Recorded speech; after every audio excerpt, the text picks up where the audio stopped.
Hey guys, what's going on? Welcome to the show. Welcome to Endgame week. We are in the Endgame now. And today, Andrew and I will not be saying a friggin' word about Endgame. We're going to be talking about Avengers 2012, the first one. We're so hyped. We'll see you in a second. Welcome to Popcorn Talk, featuring movie discussion, news, and interviews. Popcorn Talk. We talk movies. And now, here's Popcorn Talk's Action Movie Anatomy.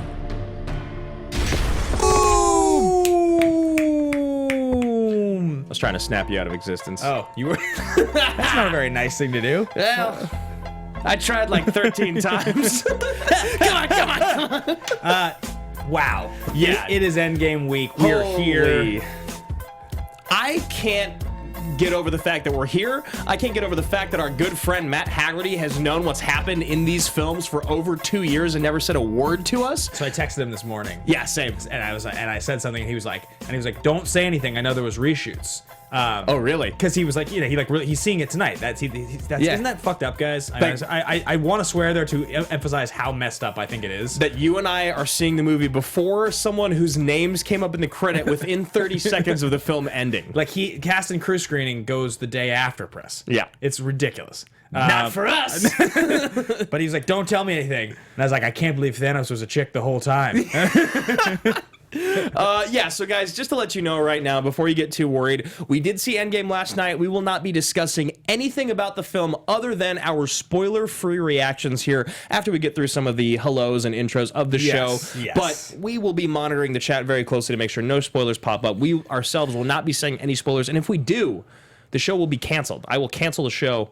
I really hope I don't screw up. Yeah, we're going to be extraordinarily careful. Yeah. Drew and I are taping this, and then our top 10 Infinity War moments in the next hour. Yeah. So it's 2 back-to-back hours of Avengers discussion with full knowledge of Endgame, and we can't say a word about it. Nope. I really don't want to spoil it for any of you guys. So This is Action Movie Anatomy. We talk movies on this show, action movies and things of that nature. This is Avengers from 2012. This was the team movie that kicked it all off. This was the proof of concept that the MCU really needed to make this universe work. There's a lot of things about this movie that I think are pretty fascinating, actually, on rewatch, and I'm excited to talk about. But the action movies we cover on this show, which, by the way, is on the Popcorn Talk Network. It is. The online broadcast network dedicated to talking movies, all things movie-related and pop culture by the bucketful. Jeff I'm your host, Ben Graham is in the booth. I sure am. I'm great, and I'm very impressed by that concise slogan for Popcorn Talk. Do we still say pop culture by the bucketful? A couple years ago, that was a thing. I've just been saying it ever since. I don't know if it ever caught on. I like it. I think it's great, and I think coming out of Ben Bateman's mouth is perfect. Wow. So even if it's just you, we'll just keep it. Terrific. Yeah. And it's me when I host the show when you're not here. Yes. Because I've heard it for 3 years as well. So that is the network that we are on. I am Ben Bateman. That is Andrew Guy. I am Andrew Guy, and someone in the chat was just saying it feels like there's less people in the chat because they're afraid of spoilers. Definitely bound to happen, but as we said, we are monitoring the chat. We will not be spoiling anything on the episode today. These action movies that we cover on the show adhere to 4 basic rules. Well, number 1, the hero always plays by their own rules. There's a lot of heroes in this movie. Yeah, and it's tough. They all kind of play. Yeah, exactly, but they are the Avengers. Rule number 2, the hero and the villain are always the smartest people, beings, things, dinosaurs, superheroes, Hulks in the room. I mean, Tony Stark's the smartest guy in the room. Right. And Steve is also the smartest guy in the room. Steve Rogers. What about Ruffalo? And Ruffalo. Well, Ruffalo's not the smartest guy in the room. Right, because when he's the Hulk, he can't control himself in this movie. And Loki definitely is. And so is Scarlet, honestly. Yeah, the team, they're all kind of the smartest guy in the room. Kind of. But Stark is really the smartest guy in the room. Yeah. He is, right? Yeah, I think so. Yeah. He's the guy that's got the plan the whole time. He knows what's up. Yeah. Him and Loki definitely are like, they know exactly what they want to do from step 1. And it makes sense that, like, that's how they started it. I'm, like, worried about spoiling this movie. And Loki doesn't get captured. Well, and since watching... For both of us, right? Since watching this movie for this show, reviewing this movie again, we've also watched Infinity War and Endgame. Yep. So it's like trying to like in the last 36 hours, I've watched all 3 of them. The only one I missed is I mean, technically Civil War is not, but it is. Did you watch Age of Ultron also? I did not watch Ultron. Yeah, I watched that last year for the first time. Which is interesting because, so we had our general chat. Guys, so many things to talk about, but we're obviously so excited because it's Avengers and we have no... Tangential, yeah. Yeah, so Action Industries, you guys know all about Action Industries. It is the brand that Ben and I are creating. We are working with an incredible team of people. Paul Denuzzo, who runs our Patreon, has been kind enough to set up a general chat that we do before the show. All the generals, patreon.com/Team Action. We all get together and we talk about stuff. And the generals before were all saying, all three of the people that showed up today, the general chat, there's only like 6 of us total. So, you know, who shows up is always, it's always interesting to see. Jarvie won the generalship for the week. Sweet. But they were all saying they like Age of Ultron a lot more than they remembered. And they were all on my side because I love Age of Ultron. It's totally fine. Tony. Were you kind of doing I was Jeff like Bridges doing both, yeah. a little, and Spader? I like wanted to do Spader, but then it started to say the T, and I was like, Tony. I am Ultron. It's fine. It's not a bad movie. It's just not a great movie, and it just... I'll actually talk a little bit more as we get into this episode about I think what specifically doesn't work about Age of Ultron. I need to watch it again to remember, honestly. I've only seen it twice. Yeah, we'll talk about it a bit more, but so...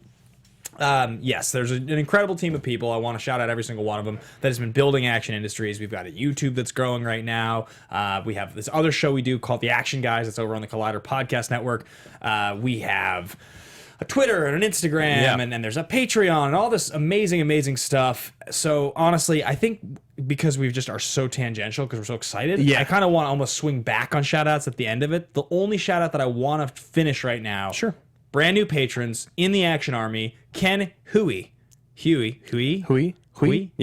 Huey, and Jonathan Peck. We salute you. So, there are 4 rules. We covered the first one. We did. Rule number 2. Oh, no, and the second one. Rule number 3, the movie is driven by police, military, political, or mercenary figure. Well, They're the Avengers. kind of. Oh, they become them, kind of. And you could say in some ways, Steve's definitely military. Yeah. And Tony's kind of military. Yeah, he ends up kind of being military, even though it like starts with him saying he's not going to work with them.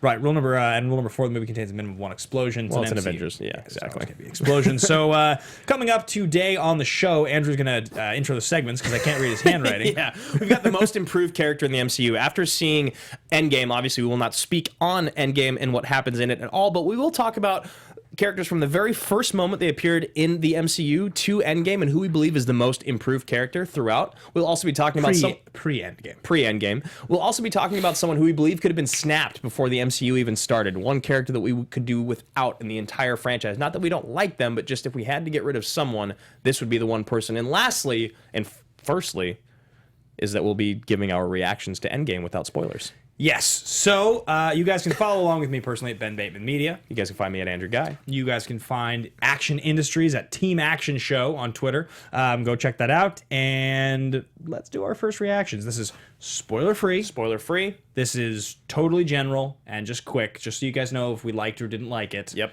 I will say that the word I keep using, and I felt this during the screening, is overwhelming. Yep. Because, so... it's 3 hours long. You guys know the runtime.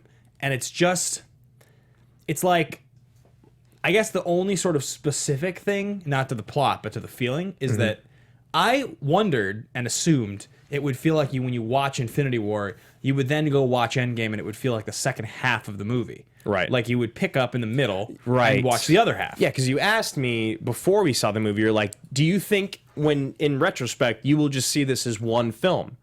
And I think you're going to say no, right? It's totally 100% and completely separate. Yes. Like, they don't... I mean, 20 minutes into the movie, I was watching being like, I have no idea what's going to happen for the next 2 hours and 40 minutes. Yeah. Like, I have no idea. Well, because from moment one, the Russo brothers and even our friend Matt, who did not tell us a damn thing. For 2 years, he did tell us, once the trailer started coming out, he goes, oh, they're doing so great with the misdirection. He said that, and I was like, well, we all kind of assumed that, because they wouldn't just show us. You have no idea what you're in for. Because I remember he said to us, they can't show a trailer. a trailer's a spoiler. Yeah, we were like, what? Yeah, Trailer's a spoiler. Yeah. Yeah. So it really fascinating stuff. And I loved it. I really, before I give like a definitive opinion or review of it, I really would like to watch it a second time. Yeah, same. It's so dense, and because they try to give you so much of what you want out of the MCU in that 3 hours, it ends up feeling like a giant sort of just pile of like MCU things. Like there's obviously like being in a buffet story. at like the nicest hotel in Las Vegas. Yeah. And you like realize everything is incredible, and you just looking at it, you're like, holy shit, this is amazing. I'm only going to eat about 20 things. There's 600.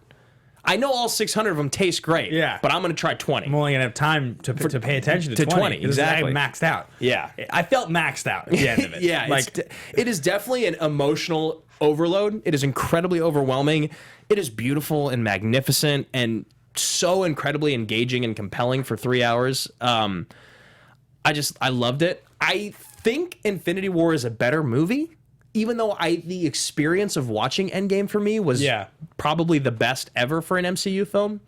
I can't wait to watch it again, and I just think it was an incredible accomplishment. Yeah, I would say on first watch, my feeling is that I agree, though I reserve the right to retract that statement in a day when I watch it again. Because I think I might. Same. I'm very, very curious to see what the rewatch is going to be like. But guys, that's going to do it for our spoiler-free reactions, unless you have anything else to add. No, I think it's about enough. As you can see, we controlled ourselves. Is the chat empty because people don't want to hear us spoil? Everyone's gone. No. Chat's doing all right. It's definitely lower than normal, especially for an Avengers film, but I completely understand. People have already talked about things getting spoiled on their Facebook, which is just unbelievable to me. Totally. All right, so let's get into the show, guys. The first thing we're going to do is thesis statement. This is your biggest, boldest thought about the film. If you start talking about this movie, this is the first thing you want to share. Almost like it's rooted in hyperbole. The greatest, the only, the first, the last, the best. That is what we're talking about here. So do you want to start with yours? Yeah, I think I will. I think gun to my head a week ago, I would have said Avengers is probably in the bottom 3 to 5 films in the MCU. Crazy, right? That's what you felt? That's exactly how I felt. I felt it was like Thor 2, Iron Man 1, Thor 1, Avengers, and Avengers 2. Probably right in there. Wow. That's a unique opinion. I had no idea you felt that way. I just thought it sucked. I thought Hiddleston sucked. I thought Loki was a bad villain. I thought it wasn't compelling or interesting. Holy shit, in retrospect, 7 years later, going back and watching this movie, is it masterful? Yeah. It's so good. Yeah. It's so engaging, and Loki is a badass. Great and villain, and he's intense. He's like actually a bad guy. Like that scene when he just starts kicking the shit out of everyone, and he's killing everyone, and it's right when he comes out of the Tesseract or whatever. Yeah. And he kicks the dude against the wall, and you just hear every bone in his body crunch. You're just like, Jesus. This is gnarly. Oh yeah, and he's merciless. He's just ripping people apart. You know what he does to Clark Gregg. Yeah, it's amazing. I just had no memory of this movie actually being good, and it's very, very good. So my actual thesis is, in retrospect, has no film in the MCU climbed higher on a third viewing than the Avengers for me, because I've literally only seen it twice. See, my thesis is that is Endgame 22 or 21? It's the 22nd movie. What's that? Is Endgame the 22nd movie or the 21st movie? Oh, that I don't know. Jeff, can you? I'm pretty certain it's the 22nd movie. That's my knee jerk too, Ben, but I'll double check. People have been saying 22 films. So what I will say is that of the classics in the first 21 MCU films, because Avengers is absolutely considered a classic by a lot of people. It's considered to be the best or in the top 3 by like most. Of the classics, Avengers is the most dated MCU film. Really? This is the Endgame. You were right. Is. Yep. Really? And I can explain it. I can explain it very clearly. Say it one more time. Of the classic films in the MCU, This is the most overrated. no, this is the one that feels the most dated. The most dated. On rewatch. Not because it feels bad, but it's like I can feel the difference in era. I can feel the difference in age. Like this is kind of what I started thinking when I was watching it. I was like, all right, so Infinity War is my favorite MCU movie. And by the way, guys, Endgame we are stripping entirely from this conversation. So that's not everything moving forward is not including Endgame in our conversation. As far as we're concerned, we haven't seen it yet. Infinity War is concerned. Yeah. Infinity War is my favorite MCU movie. Yeah. I would say Overwinter. Winter Soldier and Guardians are like 2 and 3 Got it. probably. And then, I have a general like 4 through 7. But those are my 3 favorites. And Avengers feels like it's part of an era of this concept that worked extremely well for what they were trying to do. But like almost like it worked extremely well in the same way Spider-Man 2 worked extremely well. Or like worked extremely well in the same way that like Superman from 78 worked extremely well. Like, it worked well in a time when we didn't know what to expect yet, when the quality and like what we thought we were getting out of this type of movie didn't exist yet. The Dark Knight had happened, but The Dark Knight's a polar opposite type of film. It doesn't exist in the same world as this. Hey, Jeff, let's go ahead and ban that Tiz Tom guy. Just anyone that even says anything is even remotely even joking or referencing, we're just going to get him out of the chat. So Tiz Tom can go. All right. Sorry to interrupt. You want to go back for a second? No, I was listening. And I think like all of those movies, they feels like it's just a different time period. So when I go back and watch this movie, what it feels to me is like, man, this is such a different movie in a different genre almost than Infinity War. Like the humor is good, but it's not quite as intelligent. The darkness is there, but it doesn't have the weight of the later movie. The quality expectation's there, but it's not nearly as smart as the later movies. It's like it's a different genre almost than the second half of the MCU.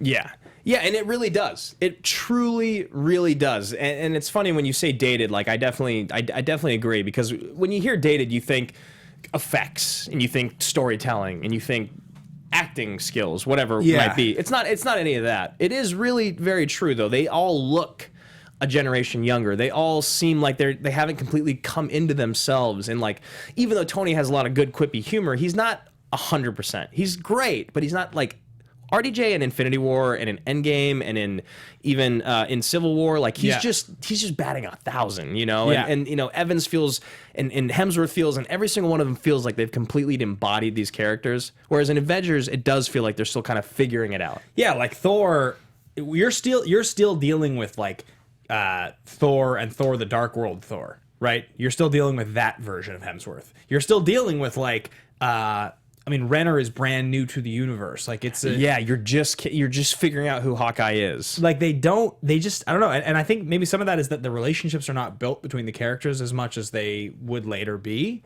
But when I watched it, I just was like, wow, this is like really good popcorn fun. But this also feels like in 20 years, I'm going to look back at this as so much less of an impactful movie. Because you're not as connected to the characters. Even if you love them. And that's why, again, like me going back and viewing it, I found so much more adoration for the film, for everything that everyone did throughout, because you're like, I know who you are now.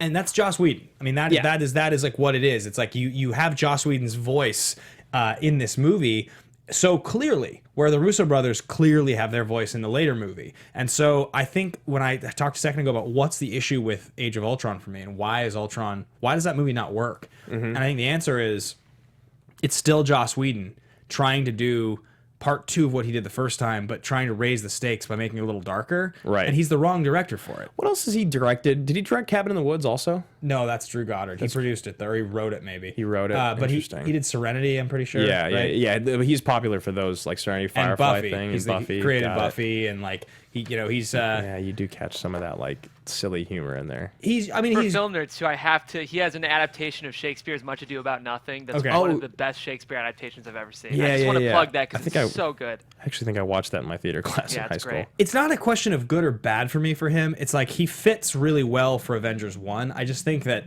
they needed a different voice for Avengers 2, and I think he's the wrong voice for it. I think that by the time you get to 2015, the MCU is in a different place. You had the intelligence and humor of Guardians of the Galaxy, and you had the darkness and the pacing of Winter Soldier, both in the previous year. So by the time 2015 happens and you watch Age of Ultron, it feels like you're expecting something better. Right. You're expecting something more. It's like we already were expecting Infinity War at that point. We didn't have time. Civil War is closer to what you want, and there's like Civil War is kind of the Avengers movie that was supposed to be. Exactly. That felt like that's when I felt like the Avengers movies had finally hit their stride, but it wasn't an Avengers movie, so I was like kind of I think this is a great time then to talk about our MVP and MIP. Now I believe that you and I both believe the MVP of the whole MCU. Wow, there's a lot of M's. Yeah. And acronyms. Is Robert Downey Jr. Right? How is it not? Look, man. have you seen Cap? Have you seen the way Evans looks when he wears that suit? I know. Okay, all right. So MVP conversation wasn't even on the outline. We don't have to do that if it's too much on you. I love him so much. I know you do. I know, but Downey is just. He's just perfect. He started it. Downey's amazing, and I like MVP. No, I don't even. I'm not even gonna. I'm not sheepish about it. MVP for me is Chris Evans as Captain America. Really? I know it's close. I just think I love me some Cap. I actually think Thor takes the edge over Cap. Now he doesn't, but RDJ is my number one. Jeff, what do you think? Who's the MVP? Oh, it's Hulk. Oh.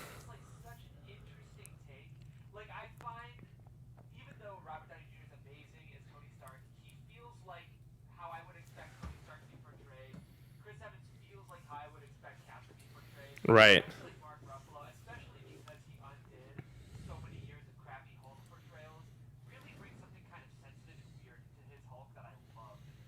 I like that. I like that a lot. I think that's really cool. It's a fair guess. My MVP is Downey. My MIP, my most improved player in the entire MCU, without a doubt, hands down, is Chris Hemsworth. Excuse me. That's Thor. It's Thor. I mean, he's wonderful. Through Infinity War, he's got such a good arc. Ragnarok, he's incredible. Yeah. He's so good and funny in Ragnarok, and like he adds so much emotion to Infinity War that wasn't there. And honestly, early Thor just sucks. Don't you think? I mean, once they pivoted in Ragnarok, like Ragnarok and Infinity War, once they pivoted into him being kind of like more of a comedy character. He's like the comic relief now, instead of like him in Avengers is like they're still doing that whole God thing, and it's just he takes himself really seriously. Way too seriously. I don't know. So there were these segments. Did you ever watch these? It was like these segments of like what Thor was doing in his off time. And it's like him and this buddy of his, and it's like they're in Australia, and it's just like he living in a house with this like buddy of his. He's like riding a bike around. What is this? This was like these like digital segments that were done at one point, and it's like Thor and his buddy something. Oh, and it's like, do you ever watch these? And he's like riding a bike around, and he's like Tony won't call me back, and he's like I'm an Avenger, you know. He's like, and they started to build the comedy thing, and it was really funny. And I wonder if the success of those segments was like, okay, this works, so we're gonna do this. Yeah, and I think it was that, and also like him in Ghostbusters, and him in he had another role where he was so stupid, so incredibly dumb and hilarious. I never saw Ghostbusters, but remember he's like the dumb assistant. Yeah, there's another comedy that he's in where he does that, and then like in Guardians, in Infinity War, when he meets the Guardians for the first time, he's so funny with Rabbit and Tree, and his moments with him and Chris Pine, or wow, Chris what Evans. Is wrong with me? No, Chris Pratt together. So many Chris's. He's just so great. So for me, it's definitely Thor, because I know that Ragnarok is a lot of people's favorite. Yeah. And if he didn't do what he did, if he didn't have the character arc or the change that he had throughout, he just wouldn't be there. Yeah. It's a strong argument for most improved. This is going to be controversial, and I feel like it's weird to say it, but it's also Chris Evans for me. I get that. I completely agree. Because I like him in Captain America, the first Avenger, and I like him in Winter Soldier. But like, I love him in Infinity War. Well, like what he's done with the character feels so much more subtle, because they didn't change anything, really. Sweet Rabbit. They didn't really change anything. Like they got directors who understood how to kind of embody Captain America a little bit more. Yep. And they gave him, like, there's this moment in Infinity War that I talk about a lot, and it's when he's holding Thanos' glove open. And it's straight from the comic book. That's straight from the comic book. Right. But there's this Green Lantern aspect to that moment that I really, really believe. And I can't remember if they've ever said this somewhere, if I just have made it up myself. But it's the idea that he's so good and so pure and so like just that it gives him like a greater strength against evil. Like enough strength to hold open the gauntlet. That like Captain America can hold open the gauntlet. A human man can hold open the gauntlet. Is like, and that's, I think, kind of embodies everything that they've done with the character from the beginning to the end. Because if Clint held open the gauntlet, we would be like, what the fuck is happening? Yeah, it would be like, this movie's dumb. This is not possible. Where's Legolas? Yeah. You know? Like, this is not okay. Yeah. But the fact that Captain America does it and everyone in that moment, we all have the same look that Thanos gives him, which is like, yeah, Thanos gives him that look, and it's like, who is this guy? How is this happening? So, like, that's why, to me, he's the most improved. As I can't believe, like, this is a name drop. I literally came directly from Entertainment Tonight, this digital thing, and one of the things that they were talking about was, like, who do you love? And I was like, well, it's Chris Evans, and it's because in the same way that Stallone is Rocky, like, if I met him, I would want to talk to him about his fights. Right. Like, I wouldn't believe necessarily that he had anything else other than just he is Rocky. Right. That's kind of how I feel about Evans now. I feel like he's Captain America. If I met him in real life, I think I would nerd out harder than Cruise because he's a superhero and Tom Cruise is Tom Cruise. Right. Like, I mean, Tom Cruise is a superhero. Let's not be mistaken here. That's fair. I take it back, Tom. But like, hold his breath for 30 minutes. But that's like how the level of love that I have for Evans, and I just sort of I don't know how to even. Yeah. So. All right, so that's your. Everyone, calm down over there. That's your most improved and your MVP, which I think is very funny. All right, it's good to know. Jeff's mic is no longer working, so we will not throw it at him like we did last time. What we'll do though, if we need to, is we'll say something to him, then he'll write it on the screen, and we'll read it in a robot voice. We'll read it in a robot voice. All right, so we'll make it up. We'll say shit that's not on the screen. You hate the Avengers? No. So it's funny because we've hardly even talked about this film, really. We've just kind of been talking about the characters in the all-encompassing world. But fist pump moment, that's a great moment to kind of circle back. Yeah, there's a lot of super sweet fist pump moments in this movie. And I think probably the one for me that I like the most, I think it's when they're in New York and they kind of realize they're going to have to work together to get this thing to go. Right. And it's like okay, we're going to need... And... what is, like, who is it? Is it Tony says to Cap something like, you take point on this? And he starts kind of yelling out orders, like, you go up there, you do this, right? And they're going to kind of take it down. And it's like, I love that idea that, like, it's clear that Iron Man's smarter and more powerful. His suit's more powerful. He can friggin' fly. Like, he's a genius. Stark Tower, it's his tower. But, like, he now trusts Captain America enough to be like, you're the captain. You take point on this. Right. And that's like such a cool moment because you're like, oh, okay, they're a team now. Yeah, that's great. Tony Stark has stepped out of his own way enough to be like, do it. And I'm like, this is happening. Yeah. It's gonna, they're going to win. Is it the line in Infinity War when he says Earth's just lost its... Yeah, it's best defender. It's best defender. Yeah. Yeah. So we're here to fight. So we're here to fight. And I love that. Absolutely love that. Man, what is my favorite... My fist pump? I have so many written down here. I mean... There's the moment where Natasha tricks Loki after he calls her like a mewling quim and all the horrible things he's gonna do. She's like, "You're a monster." So your plan is the Hulk. His plan is the Hulk. Like that moment for me was just like, oh god. But it's actually, this is so great because Jeff just writes Hulk smashing Loki his all-time fist pump for the whole franchise. Yeah. I think that's actually my fist pump because when it grabs him by the feet, he's like, "Stop! I'm a god!" And then he just starts ragdolling him. Yeah.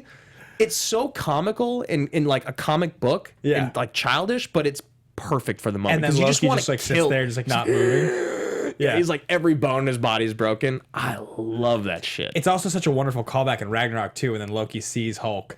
When Loki sees him in the ring, and he's just like, yeah. I love that. I think that, and then also the moment where, so when the Avengers are all finally working together, and like the Hulk and Thor are starting to like work together, and he like rips the wing off of something and jabs it in the Leviathan, and then Hulk smashes it with the hammer and like dives it into it and kills it in the electricity, like. Just like the idea of the Avengers using their powers together, like, you know, the first time Iron Man gets zapped, it's like power at 400%. Yeah. It's like, oh. Like that shit is amazing. So I think those are my fist pumps. Yeah, there's a lot. I mean, there's a lot. I mean, when he's like, "There's only one God, ma'am," and I'm pretty sure he doesn't dress like that. That's a really good fist pump moment. It's like a reversed fist pump when Coulson gets stabbed. Yeah, because it's like he's so just. Yeah, and then like he shoots Loki with his last little breath. But yeah, it sucks that he gets shanked from behind. Totes. I just said totes. Okay. You gotta stop saying these words, ma'am. Let's see, Liam Crowley, when Loki arrives through the Tesseract, my favorite line is the MCU's "I am Loki of Asgard, and I am burdened with glorious purpose." Ooh, that's great. That is a very great line. Yeah. I'm burdened with glorious purpose. People come through. Agent Coulson shooting Loki. Puny God. Hulk grabbing Loki by the leg. Yeah, puny God. What's he say? Does thou mother know thou swear her drapes or something? Dost thou mother? Yeah. What, Shakespeare in the Park? Yeah, he's so good. God, I love Downey so much. Yeah, no hard feelings, Point Break. You got a mean swing. Yeah, I wrote that down too. I got on S.H.I.E.L.D.'s radar in a bad way. In a bad way. Scarlett's so bad. I honestly would have almost put her as my most improved. Yeah. But I realized they just give her less lines. They just give her less lines. Yeah, they give her one-liners. Her whole backstory is so brutal to watch. That scene is 2 minutes of her acting and talking the whole time. It's horrible. She's pretty badass in Iron Man 2. Yeah, and also I like her with the slightly curly red hair. Yeah. She's had a lot of hairdos. She has had a lot of hairdos. She's had a lot of hairdos. I like her hair in Endgame. That's all I'm going to say. Yeah.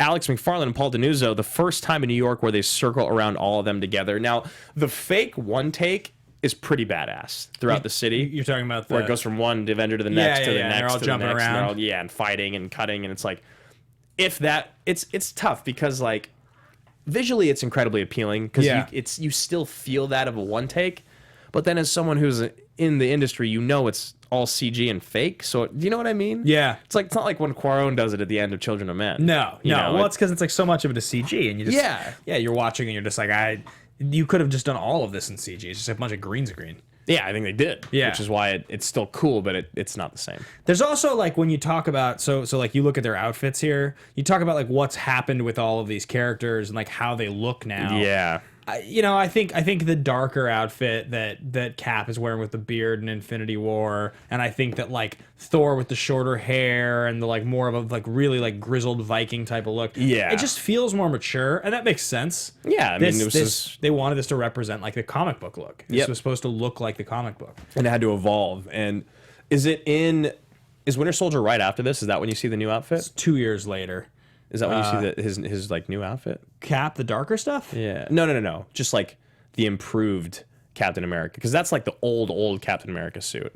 Yeah, probably he wears a slightly a little more updated, more bells and whistles and levers. I think it's just a darker blue. Yeah. Yeah, it's just a darker blue because I think the Russo brothers more looks more metallic. Yeah, well, the Russo brothers I think wanted him to be. I think the Russo brothers wanted him to be the Cap that is portrayed in the Winter Soldier comic book, which is definitely it feels the way that comic book feels, which is like a Jack Ryan novel. Right. Alex McFarlane and I, we're always on the same wavelength, which is why I'm so happy she dressed up as me and talked shit to you in Chicago. She reminded me of my other favorite moment, which is when Ruffalo goes, "I'm always angry." He does the instant transformation to the Hulk and then pummels the Leviathan into the ground and flips. Yeah. Instant. That's exactly what you didn't get in Infinity War, right? Yeah, right. Is when you're waiting and he just does the instant transformation to kill. God, that was so badass. Yeah. The Hulk was by far the MVP of this movie for me. Yeah, I loved him. He's really good. I agree. I fully agree. All right. Let's continue on through the show. We're going to get into star profiles. Yeah, so there's actually, I pulled 3 here because Scarlett Johansson, she really is a major character in this movie. Yeah. So she did in 2009, He's Just Not That Into You. Right. 2010, Iron Man 2. And 2011, We Bought a Zoo. So one thing that Ben and I have talked about since the beginning of this is kind of where these stars are at. So let me talk about the other 2 guys real quick. Chris Evans did Puncture in 2011, First Avenger in 2011, and What's Your Number in 2011. And Downey does Iron Man 2 in 2010, Due Date in 2010, and Sherlock Holmes: A Game of Shadows. The 2 of them in Scarlett and Downey probably were the most famous at the time. When this came out? Yeah. Well, I think when this movie came out, 2012 at that point, Downey at that point is an A-list mega star. Yeah, he's already done both the Sherlock Holmes movies. He's way more famous than anybody else. I mean, I remember he was I remember when this movie came out, buying an issue of Esquire or something at the grocery store, and with him on the cover and reading some article and him in the thing being yeah, if I could just alternate back and forth between playing Sherlock Holmes and Tony Stark every other year for the rest of my life, I think I'd be fine. Right. And it's he's talking about his workouts and how his life's great again, and the movies are making all the money. He's just a straight up bona fide A-lister. Chris Evans, on the other hand, I mean, he's still trying. Yeah, because 2011 is the first Avenger. This is just the next year. He almost didn't take the first Avenger, right? Like he passed on it. In fact, they had to come back to him on it. Sunshine's 08. The other Fantastic Four is 07. So crazy. It's so crazy. He almost wasn't Cap. He's just like not doing that much in 2010, 2011. So by the time this comes out, he's been famous for a year, but not that many people saw the first Avenger. People knew that it was a big deal, but he was definitely way, way, way behind Downey. And I would say Scarlett at this time was kind of at the height of her. Was like at the height of her appeal. I think so. Like, I mean, the height of her appeal up to that point. Right, because then afterwards, when she comes Black Widow, it's like a whole nother stratosphere. I guess she's more famous after Avengers. Just, like she becomes like, but I mean, I do recall like prior to 2012, like I remember, okay, in season 1 of Entourage, I think it's like season 1 or season 2 at the end of the season, Adrian Grenier like says to E, he's like, "Get me a date with Scarlett Johansson," and like that must have been like 2005 or 6 probably. So at that point, she was like, "You're up and comer. You're like." Had been in a couple years worth of movies, maybe. I know she was in Ghost World when she was a lot younger. Match Point? Yes. Paul Bettany? Yeah. Or Jonathan Rhys-Meyers? Jonathan Rhys-Meyers, I think. I'm mixing up with Wimbledon. Yeah, Wimbledon. Yeah. Is Bettany. Jonathan Rhys-Meyers. Match Point's probably like 2009, I would think, maybe? Or I guess a little sooner. Match I was going to say, Point. I was in high school when I saw early. that. Okay, Yeah. interesting. So I think she was like, who like right now, who can you think of that you think you would put on the level that she was when she did Iron Man 2? Is she maybe Emilia Clarke level, like in the sense of like you're a very famous person, but you're not starring in movies all the time? Because Emilia Clarke had her like she was in Terminator, but then now like when's the last time she was starring in like a big movie? Yeah, that's probably a pretty good comp, or like I could definitely see Emilia Clarke popping up in Iron Man 2 if this was, you know what I mean? She like Blake in that Lively time. right now. Yeah, it could be. Could be like Blake Lively a little bit. You can be on the cover of a magazine at a grocery store. You can be the lead or the supporting lead in a major movie. They're not going to base a franchise around you necessarily. Yeah. But if you're part of an ensemble, you can next level easily. I think this is a good time to talk about who we would snap out. Yeah. Okay. So the game here, guys, is who we would snap out of existence before. So like, if you were going to rework the script, if you were going to look at this movie and you were going to go back and say, I think this could have worked with one less Avenger. Mm-hmm. What Avenger is that? And I think be creative here, obviously, because like, so says Jeff, Hawkeye, duh, and that's actually what Denuzzo and Jarvis said, and I think that's an easy guy to throw under the bus. I also think that Rhodey is an easy guy to throw under the bus. I think that the person that you take on for me. Wait, Rhodey's not in this, is he? Am I just blanking right now? Rhodey, and I'm just saying in general. Oh, I thought you were thinking of this movie. No, I'm just talking in the whole. Because I think it's Nick Fury. Interesting. I know it's crazy. Yeah. I know he's so important. Sure. But imagine if it was just Captain America doing it instead. Or like if it was just Tony doing it instead. Yeah, it's totally fair. I think you can't get rid of any of the key three. Actually, could this movie just work without Thor completely? No, it can't, because of Loki, because of the villain. You have to have Thor, so you can't really get rid of him, and he doesn't add that much to the movie aside from that, but I think you kind of need him. So then if it's going to be outside of the top three, not having Hawkeye there could work, but actually not having Natasha there also just works. Right, because it's really an Iron Man. Which one is it? Where is it? Ultron? Yeah, it's really an Ultron where her and the Hulk have that like relationship. Sun's coming down, big guy, whatever. You need the Hulk because he's a chess piece. Yep, and I think the other really interesting option to get out of the whole entire MCU that Belford brought up was Vision.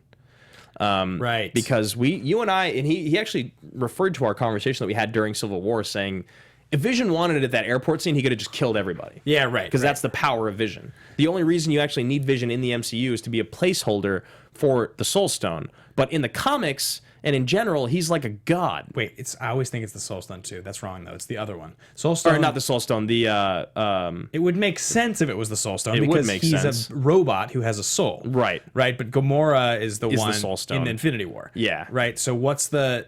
Is he the Yellow Stone? Is he the Mind Stone? What is the Yellow Stone? Power Stone comes from Xandar. Goddamn nerds. There's the Power Stone. The Time Stone is the green one. That's the Doctor Strange one. The power is purple. The Reality Stone is the one from... Is red. And that's the one that the Collector has. I'm going to beat you, Jeff. No, I'm not. Damn it! Mind makes sense. Mind Stone makes sense. I said that a second ago. You didn't. As one of the stones I was referencing. Yeah, Mind Stone. Mind Stone. So... Okay, but what about not in this movie? Because this movie is so early on, like you said, it feels like a different universe. What about in Infinity War? Like what Avenger, after seeing almost the entirety of their journey, who could you have just been like, they don't need to be here? Well, considering Hawkeye's not in Infinity War, I think the answer is still Hawkeye. Still Hawkeye. All right, that's fair. Yeah, but I mean, I think there's probably other answers. I think your answer of Rhodey is pretty reasonable. I think it's totally like reasonable that like I know you need her backstory, but I don't think you need Quicksilver at all.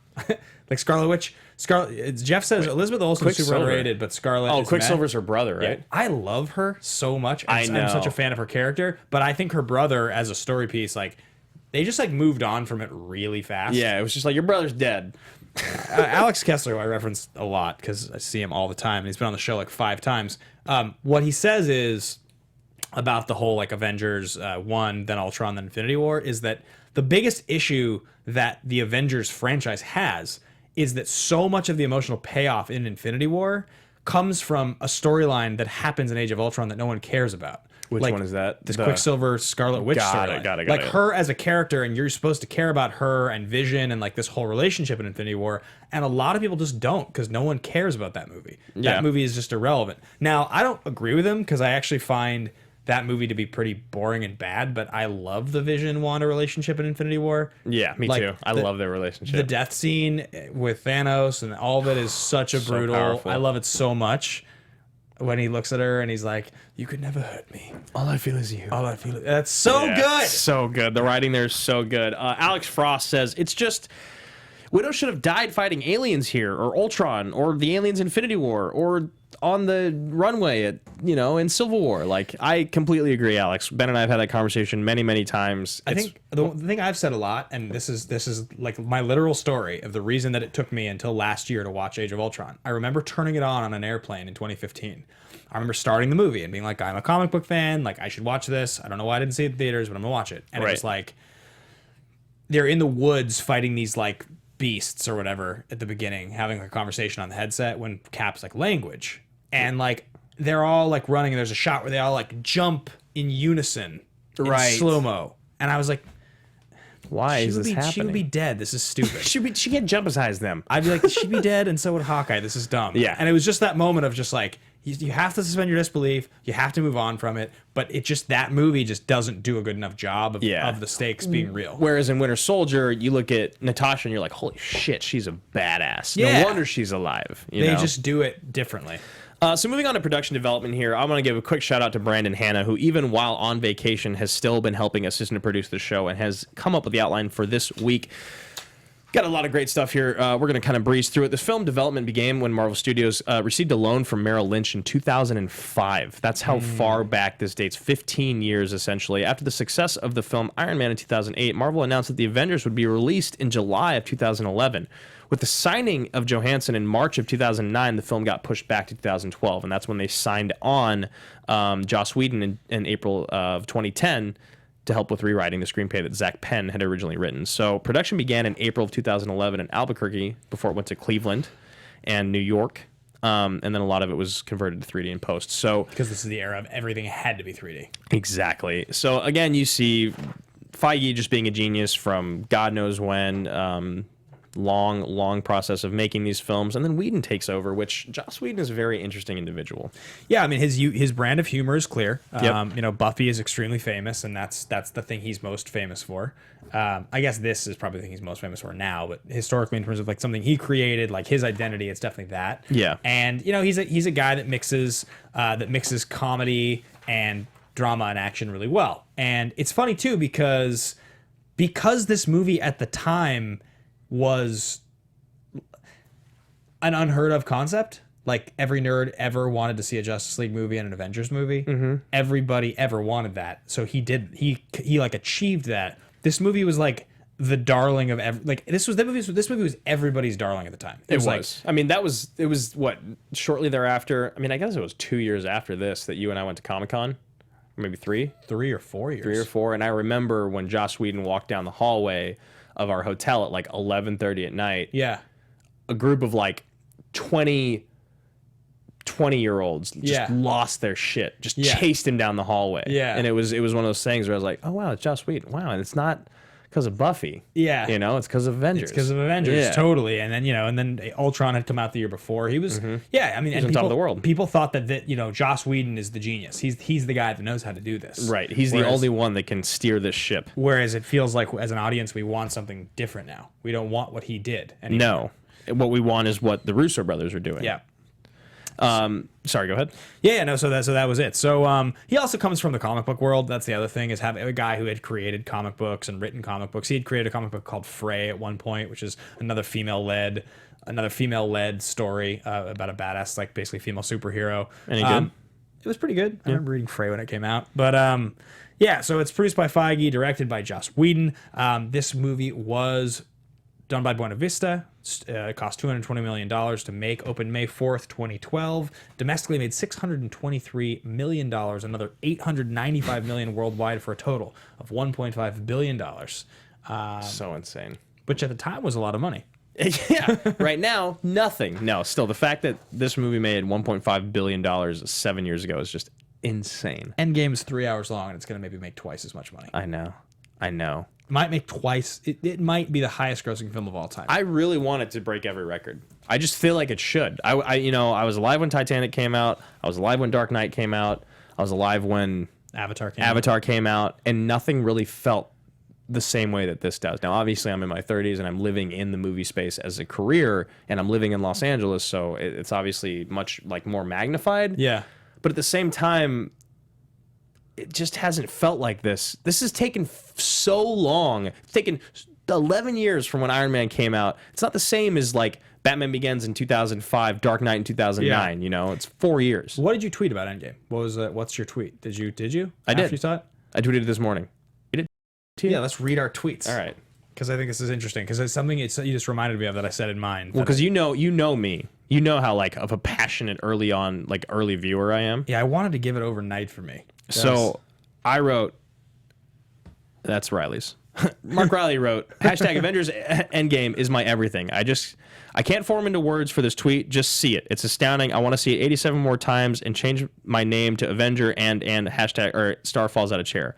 I wrote, I also wrote everything. Endgame was everything I ever dreamed of to be and more. Jaw-dropping, tear-jerking, side-splitting, heart-exploding throughout. I love the MCU so much more than I ever thought possible. Go see Endgame now. I can't wait to see it again. 10 out of 10. So here's what I wrote. Okay, Avengers Endgame was overwhelming. Okay. Avengers Endgame was overwhelming. I'll watch again before posting a real review, but this is the return of the king for comic book movies. The scope is breathtaking. I wonder if Return of the Jedi releasing in '83 felt like this, the culmination of a true generational experience. So, my question to you is that, first of all, does it feel like Return of the King to you? Different, the same, similar?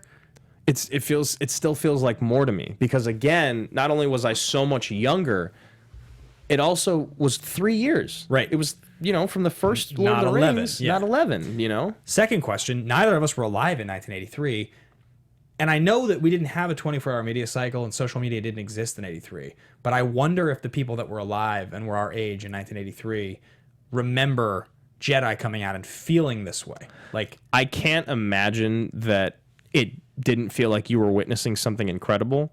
But I think just what you mentioned, social media, Twitter, trailers. They didn't have 30 trailers come out. My buddy Tom Helfrich, who has been a big fan of the show for a very, very long time.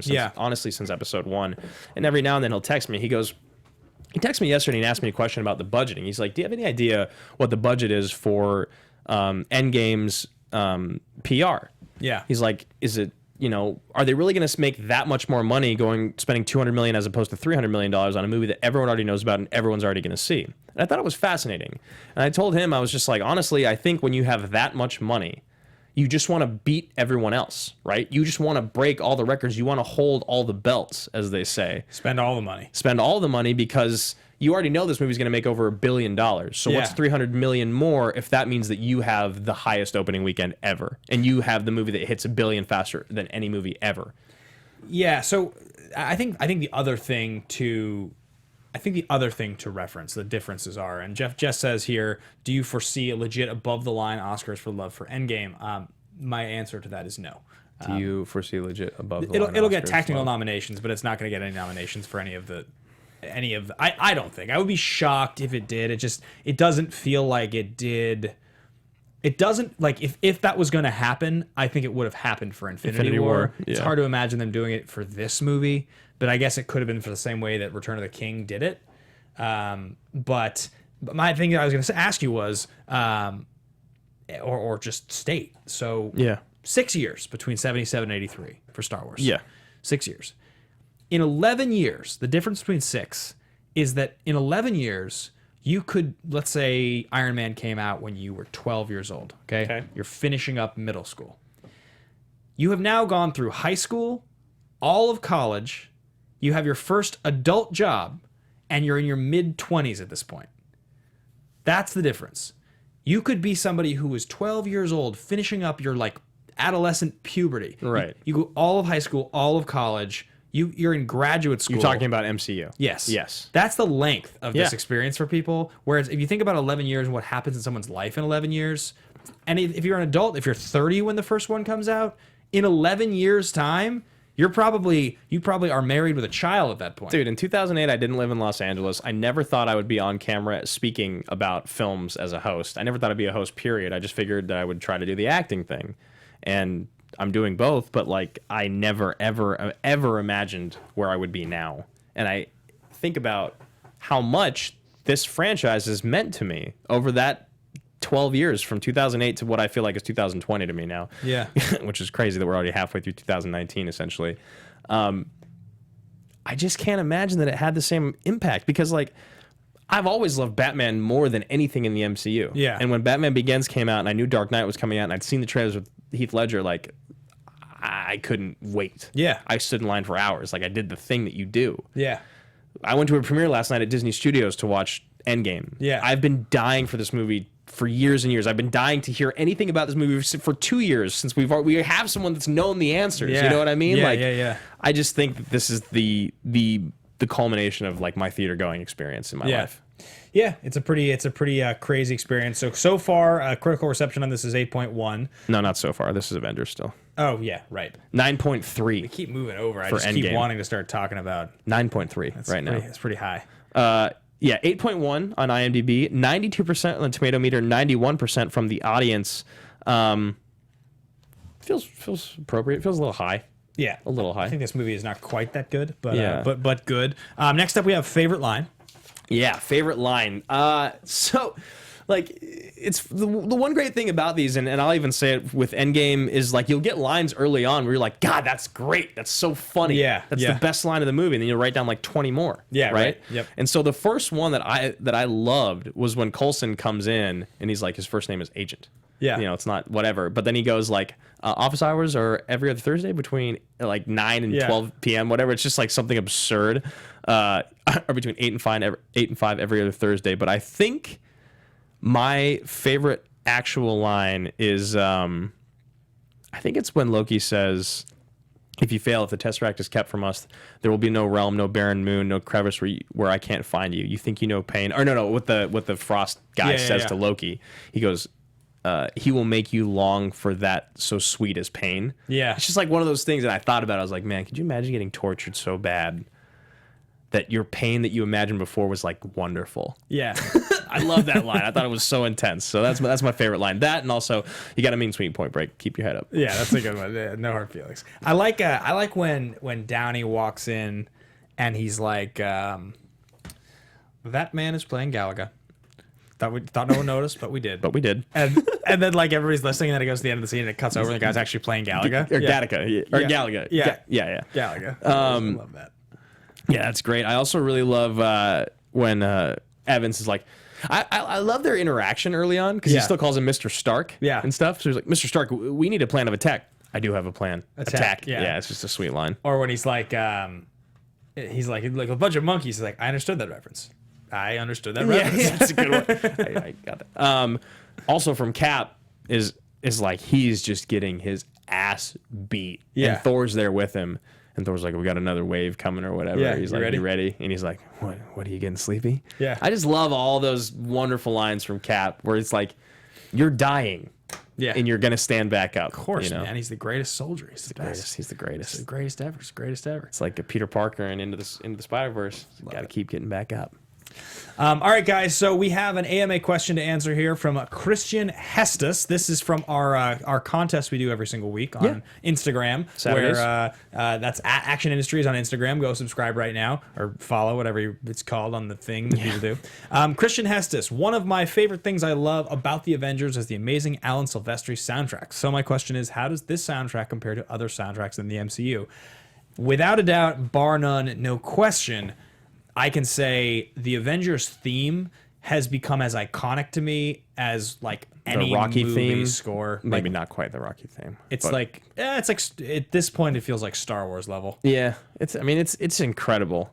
It really is. Like when I think about the trailer for Infinity War the first time, Yeah. and it's like dun, dun, dun, dun, Very dun, yeah. dun, and you're just like, oh my god.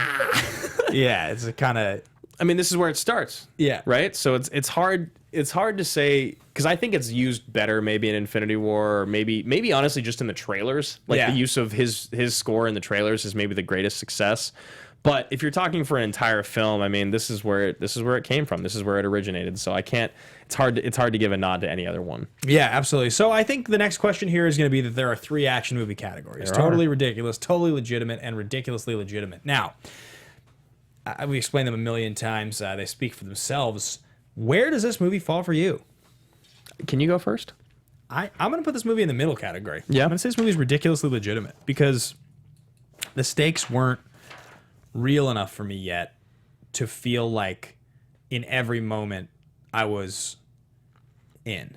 There were still moments in this movie, and there's still moments in the character interactions where I'm like, you guys still didn't totally have your footing, and some of this still feels like hokey comic book movie. Yeah. Not like necessarily a bad way, just in like I am watching the Hulk say Hulk smash and jump around, like beat people up. So like there's still a part of this that feels a little bit ridiculous. Right. So I would say just my one toe into the ridiculous, but you know. I would agree. I think it's the middle category. I think for all the reasons you just said, I also think for how much Black Widow speaks and kind of how hard it is to believe her.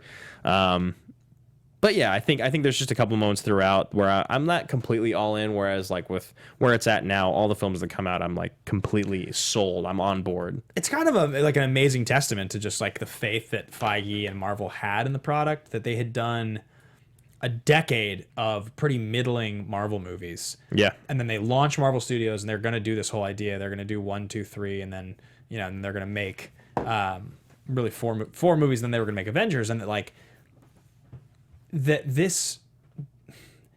reason the franchise continued is because this movie made $1.5 billion. Yes. Like the quality was high. People liked the quality, but the quality of the 3 movies prior was not that high. Thor, Captain America, the First Avenger, and Iron Man 2 are all pretty middling. They're like not great. And Incredible Hulk as well. In fact, the 4 movies prior. Right. Iron Man 1 is great. Great. And then there's 4 pretty subpar movies. It's like they what is it? You come up for water just long enough. Iron Man lets you jump into the pool and then you're sinking. Avengers sinking, blank, you know? Like if this Guardians. movie had made half the money, if it had been really same quality, just hadn't made as much money, I don't know if we would have had the MCU. I believe we would have. They signed them all to like, you know, 7-picture deals or whatever, but you watch it happen all the time now with expanded universes that these studios want to make. Yeah, I mean, like you look at something like the Dark Universe and how much was behind that and the star power and Tom Cruise and the Mummy and all that, and they're just like, didn't work, done.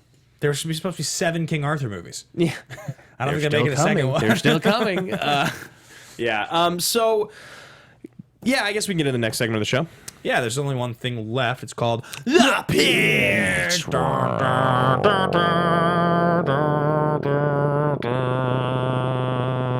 had to extend it.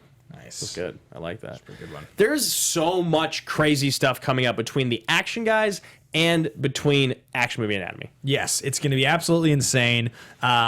Oh, by the way, just so you guys watching the show and so you'll like this, today on the show's on, I was billed as host of Action Movie Anatomy. Really? I asked for that specifically. That's amazing. That is the hosting title that I wanted. That is going to show up. Can I say what entity you're on? Yeah, I said it earlier. Entertainment Tonight. On Entertainment Tonight. Yeah. Now Entertainment Tonight knows about action industries, I wanted to make sure that was the thing that got that. So I thought of it just now. But I'm very happy. There's a million things going on, and so many things to shout out. So yes, Avengers Endgame. We're going to be doing our full, with spoilers, review next Wednesday live at our regular time. It's going to be so much fun. So excited to talk about that. I have to watch the movie again. I think we're going to skip production development because I'm just going to say it right now. Like, as much as we like talking about that, depending on if we have a guest or not, I think we're just going to gush for an hour. It seems like we have to. Yeah. I mean, it'd be nice if we had a 2-hour show next week. Right. But we'll see if we can. Yeah. Maybe we can. Maybe we can make it. We can swing it. The other thing is this week to get you guys ready. I mean, you might be at the theaters on Friday. Maybe not yet because it comes out at 3 o'clock Pacific Standard Time. We will be counting down our top 10 Infinity War moments. Our favorite moments. We did a watch along this last Sunday. So getting us and getting you ready for Endgame, we will be talking about our top 10 moments on the Action Guys this Friday. And also next week, I believe, on the Action Guys, we will be ranking our definitive ranking of the MCU. Is that correct? Is that correct? Is that correct? Oh, we were doing a thing that today we're taping for a couple weeks from now. Exactly. Yeah, we probably are doing the definitive MCU rankings over on the Action Guys. So, guys, the big shout-outs are patreon.com/Team Action. We do exclusive content there all the time. We just did a watch-along of Infinity War. There's a bunch of new tiers coming. Buy tickets for May 18th for Houston. Andrew and I are going head-to-head, the Movie Trivia Schmodown live. It's going to be unbelievable. That's crazy. Can't wait for that. And subscribe to the YouTube channel. We are posting clips from the Action Guys, greatest hits from old episodes of AMA pop on there sometimes. And it's Action Industries on YouTube. So big thanks to everybody in the chat. Big thanks to Jeff Graham. Thank you, guys. I enjoyed hosting your show. Thank you, Jeff, for writing that. We appreciate all of the help today. And we will be back same time, same place next week. See you guys for Endgame. From producers Maria Menounos, Kevin Undergaro, Phil Svitek, and the entire Popcorn Talk Network, we would like to thank you for tuning in. For questions or comments, be sure to visit popcorntalk.com. I'm Sir Richard Wentworth, and this has been a presentation of the Popcorn Talk Network.